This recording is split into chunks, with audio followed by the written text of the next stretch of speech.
Hello, അസ്സലാമു അലൈക്കും വറഹ്മത്തുള്ളാഹി തആല വബറകാതുഹു. പരിശുദ്ധമാക്കപ്പെട്ട ഖുർആനിലെ ഈ ഒരു ചെറിയ സൂറത്ത് ഇറങ്ങാൻ ഉണ്ടായ പശ്ചാത്തലം, നബി സല്ലല്ലാഹു അലൈഹി വസല്ലമ തങ്ങൾ തനിക്ക് ലഭിച്ച സന്ദേശം പരസ്യമായി പ്രചരിപ്പിക്കുവാൻ അള്ളാഹുവിൻ്റെ കൽപ്പന വന്നപ്പോൾ മക്കയിലെ സഫ മലയുടെ മുകളിൽ കയറിക്കൊണ്ട് മുഴുവൻ ഖുറൈശികളെയും വിളിച്ചു കൂട്ടി. സാധാരണ നിലയിൽ അറബികൾക്കിടയിൽ ഇങ്ങനെ വിളിച്ചു കൂട്ടാറുള്ളത് വലിയൊരു അപകടം അറിയിക്കാനാണ് ഇങ്ങനെ വിളിച്ചു കൂട്ടാറുള്ളത്. അങ്ങനെ നബി സല്ലല്ലാഹു അലൈഹി വസല്ലമ തങ്ങൾ മുഴുവൻ ഖുറൈശികളെയും സഫ മലയുടെ മുകളിൽ കയറിക്കൊണ്ട് വിളിച്ചു കൂട്ടി. അവിടുന്ന് ചോദിച്ചു, ഖുറൈശികൾ ചോദിക്കുകയാണ്, അല്ലയോ, ഈ കാണുന്ന മലയുടെ അപ്പുറത്ത് നിന്ന് വലിയൊരു സൈന്യം നിങ്ങളെ ആക്രമിക്കുവാൻ വരുന്നുണ്ടെന്ന് ഞാൻ പറഞ്ഞാൽ നിങ്ങൾ വിശ്വസിക്കുമോ എന്ന് ചോദിച്ചു. ആ സമയം എല്ലാവരും ഒരേ സ്വരത്തിൽ പറഞ്ഞു, തീർച്ചയായും ഞങ്ങൾ വിശ്വസിക്കും. കാരണം ഇന്നേ വരെ അങ്ങ് കള്ളം പറഞ്ഞതായിട്ട് ഞങ്ങൾക്കറിവില്ല. ഇന്നേ വരെ അങ്ങ് കള്ളം പറഞ്ഞിട്ടില്ല. അതുകൊണ്ട് ഞങ്ങൾ വിശ്വസിക്കും എന്ന് പറഞ്ഞു. അപ്പോൾ നബി സല്ലല്ലാഹു അലൈഹി വസല്ലമ തങ്ങൾ പറഞ്ഞു, ഏകദൈവ വിശ്വാസത്തെക്കുറിച്ചും പരലോകത്തെക്കുറിച്ചും അവർക്ക് മുന്നറിയിപ്പ് നൽകിയപ്പോൾ പരിശുദ്ധമാക്കപ്പെട്ട ദീനുൽ ഇസ്ലാമിനെ അവർക്ക് മുന്നിൽ പരിചയപ്പെടുത്തി കൊടുത്തിയപ്പോൾ, ഏകദൈവ വിശ്വാസത്തെക്കുറിച്ച് അവർക്ക് പറഞ്ഞു കൊടുത്തപ്പോൾ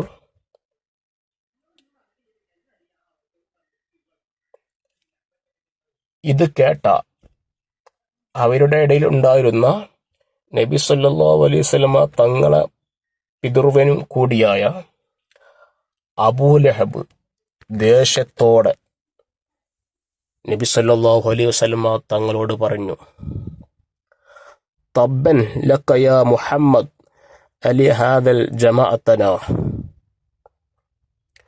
മുഹമ്മദേ, നിനക്ക് നാശം. ഇതിനാണോ ഞങ്ങളെ നീ വിളിച്ചു കൂട്ടിയത്? എന്ത്? ഏകദൈവ വിശ്വാസത്തെക്കുറിച്ച് പരലോകത്തെക്കുറിച്ചും അവർക്ക് മുന്നറിയിപ്പ് നൽകിയപ്പോൾ അബൂലഹബ് നബി സല്ലല്ലാഹു അലൈഹി വസല്ലമ തങ്ങളെ മുഖത്ത് നോക്കിക്കൊണ്ട് പറയുകയാണ്, തബ്ബൻ ലക യാ മുഹമ്മദ് അലി ഹാദൽ ജമാഅത്തനാ. മുഹമ്മദ്, നിനക്ക് നാശം. ഇതിനാണോ ഞങ്ങളിങ്ങോട്ട് വിളിച്ചു കൂട്ടിയത്? വളരെ പരിഹാസ്യമായി കൊണ്ട് പറഞ്ഞപ്പോൾ ഹബീബിനത് വല്ലാതെ വിഷമമുണ്ടാക്കി,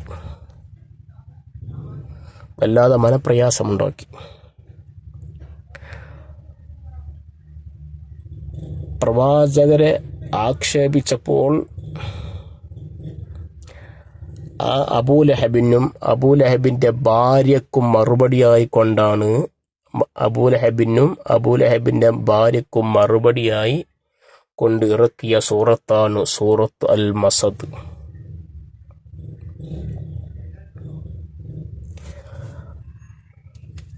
ആരംഭ റസൂലുള്ളാഹി സ്വല്ലല്ലാഹു അലൈഹി വസല്ലമ തങ്ങളെ ആരെങ്കിലും വിഷമിപ്പിച്ചാൽ, അവരെ ആക്ഷേപിച്ചാൽ, അത് അല്ലാഹു സുബ്ഹാനഹു തആലക്ക് ഒരിക്കലും സഹിക്കൂല. അള്ളാഹുവിനതൊരിക്കലും പൊരുത്തപ്പെടില്ല. ആരെങ്കിലും റസൂലുള്ളാഹിനെ വേദനിപ്പിച്ചാൽ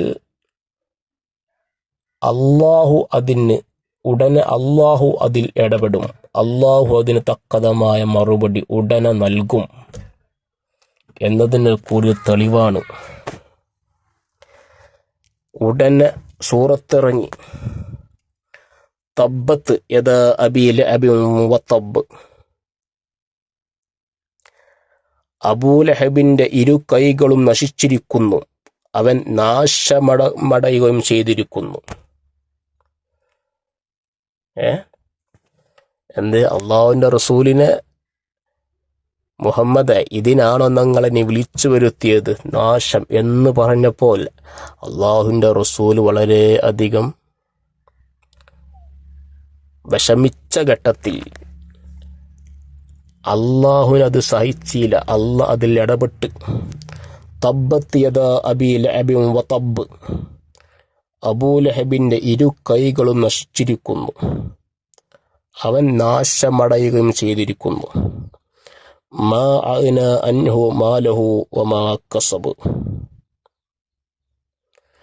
അവന്റെ ധനമോ അവൻ സമ്പാദിച്ചു വെച്ചതോ അവന് ഉപകാരപ്പെടില്ല. സയസുല നാറൻ ദാത ലഹബ്, തീജ്വാലകളുള്ള നരകാഗ്നിയിൽ അവൻ പ്രവേശിക്കുന്നതാണ്. വംറഅതുഹു അമ്മാലത്തൽ ഹതബ്, വിറകു ചുമട്ടുകാരിയായ അവന്റെ ഭാര്യയും ഫീ ജീദിഹ അബലും മിൻ മസദ്, അവളുടെ കഴുത്തിൽ ഈത്തപ്പന നാര് കൊണ്ടുള്ള ഒരു കയറുണ്ടായിരിക്കും.